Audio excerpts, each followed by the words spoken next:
Hello students, welcome to my channel theory Guru. Professor Asmit Kaur here. तो ये video on demand बनाई जा रही है कि स्टूडेंट्स चाहते हैं कि बताया जाए कि पंजाब यूनिवर्सिटी का एग्ज़ाम हम कैसे अटेम्प्ट करें ताकि हम और अच्छे मार्क्स स्कोर कर सकें। तो इसके अंदर हम फुल फ्लेज एक क्वेश्चन की एग्जाम्पल लेके आए हैं आपके पास। जैसे मान लेते हैं कि आपको क्वेश्चन आया है, what do you mean by company, explain the characteristics of a company. ठीक है, तो सबसे पहले आप क्या डिस्क्राइब करोगे? सबसे पहले आपको पेपर में लिखना है मीनिंग ऑफ कंपनी। ठीक है, तो मीनिंग की भी वीडियो आपके पास अवेलेबल है ऑन थ्योरी गुरु, और उसके अलावा कैरेक्टरिस्टिक्स की भी अवेलेबल है आपके पास। तो यहाँ पे मैं एक्सप्लेन नहीं करूंगी, और इन वीडियोस का लिंक इस वीडियो के नीचे डिस्क्रिप्शन में दे दिया जाएगा। तो अगर आपको फुल फ्लेज एक्सप्लेनेशन देखनी है तो आप उन वीडियोस को कर सकते हैं। ठीक है, लिंक्स पे जाके वो वीडियोस आप देख सकते हैं। तो देखिए, सबसे पहले मीनिंग ऑफ कंपनी।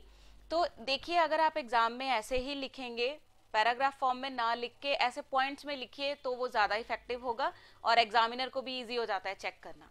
ठीक है, तो ये सारी आपके पास स्लाइड्स अवेलेबल है। फिर एज पर सेक्शन बताया गया है, प्रॉपरली सेक्शन लिखिए कि कंपनी का क्या मीनिंग है एज पर सेक्शन 2 सबसेक्शन 20। ठीक है, फिर उसके बाद कंपनी की जो प्रॉपर डेफिनेशन है इस सेक्शन के अकॉर्डिंगली वो ये है, क्लियर, कि ये एक वॉलेंट्री एसोसिएशन है, बिजनेस करती है, डिस्टिंक्ट नेम होना चाहिए, लिमिटेड लाइबिलिटी होनी चाहिए, सेपरेट लीगल एंटिटी है, राइट्स एंड ड्यूटीज इसके अपने होते हैं, और परपेचुअल सक्सेशन। परपेचुअल सक्सेशन एक नया वर्ड है, तो इसके साथ आप इसको एक्सप्लेन भी करिए कि इसका मतलब क्या है, कि चाहे ऑनर की डेथ हो जाए, चाहे कोई आ रहा है कोई जा रहा है, बिजनेस को कोई फर्क नहीं पड़ता, वो चलती रहेगी। ठीक है, तो पहले आपने मीनिंग ऑफ कंपनी कवर कर दिया, फिर लिखोगे कैरेक्टरिस्टिक्स। तो सबसे पहला कैरेक्टरिस्टिक कौन सा है? कॉर्पोरेटेड एसोसिएशन, इनकॉर्पोरेटेड एसोसिएशन। तो उसके अंदर भी आपको मैंने 4 पॉइंट्स बताए थे।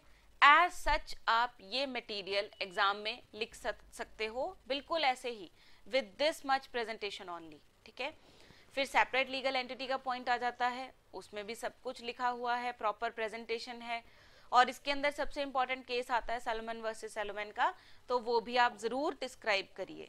तो यहाँ पे मैंने सिर्फ केस की हेडिंग ली है, सारा का सारा केस उस वीडियो के अंदर डिस्क्राइब करा हुआ है, जिसका लिंक हम नीचे देंगे। ठीक है, फिर उसके बाद थर्ड, लिमिटेड लाइबिलिटी। तो इस तरह से आप प्रेजेंट करिए कि दो तरह की लाइबिलिटी हो सकती है, लिमिटेड और अनलिमिटेड। इसी तरह से बिल्कुल आप प्रेजेंट करिए, राइट। फिर सेपरेट प्रॉपर्टी का पॉइंट आ जाएगा, तो उसके अंदर मकोरा वर्सेस नॉर्दर्न इंश्योरेंस कंपनी का जो केस है, अगर आपकी लेंथ बहुत ज्यादा बढ़ रही है तो इस केस को आप छोड़ भी सकते हो। ठीक है, क्योंकि ज्यादा इंपॉर्टेंट केस कौन सा होगा? एज पर क्वेश्चन सैलोमन वाला केस आप जरूर दीजिए, तो आप अच्छे मार्क्स स्कोर करोगे।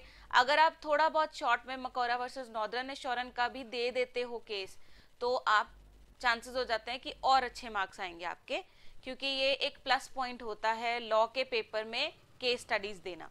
ठीक है, फिर आ जाएगा नेक्स्ट पॉइंट, परपेचुअल सक्सेशन। वो तो वैसे ही बहुत शॉर्ट में एक्सप्लेन कर रखा है।